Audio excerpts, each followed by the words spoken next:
আমি চলে আসছি এখন মাঠে। দেখো এইসব জমি আমাদের, এই যে ধান চাষ করা হয়েছে, সবের ধান লাগিয়েছে, ছোটো ছোটো ধান গাছ হয়েছে। আর এই পাশে যে সরিষা পেকে গিয়েছে, এই সরিষা আমাদের নয়, এগুলো অন্যের সরিষা। এগুলো আগে বুনেছে, পেকে গিয়েছে সরিষা, কালো সরিষা। আর এই পাশেও সরিষা আছে।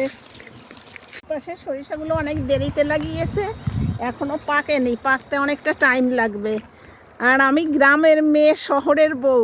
গ্রামের মেয়ের এই মেঠো রাস্তার মেঠো মাটির সুদা গন্ধয়ে আমাকে বারবার টানে।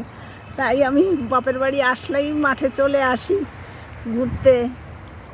আর এই পাশে তোমাদের দেখাবো যে কি আমাদের আগে এই সব জমি টিউবওয়েলে জলে চাষ করা হতো।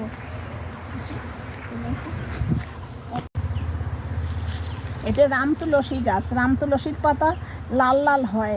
আর এমনি আমরা যে তুলসীর পাতা দিয়ে পুজো করি ওইটা সবুজ সবুজ হয়। আর এইখানে 4.5 বিঘা জমি আমাদের। অল্প সামান্য জমি বিক্রি করেছে, আর বাদ বাকি সব জমিই আছে এখনো।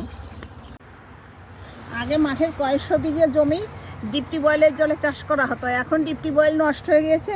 এই যে প্রত্যেকের জমির পাশে শ্যালো মেশিন আছে, শ্যালো মেশিনের জলে জমি চাষ করা হয়। আর এই পাশে যে মুসুরি হয়েছে, মুসুরির ফুল ফুটেছে, দেখতে কত ভালো মুসুরি। মাঝে মাঝে খেসারি আছে,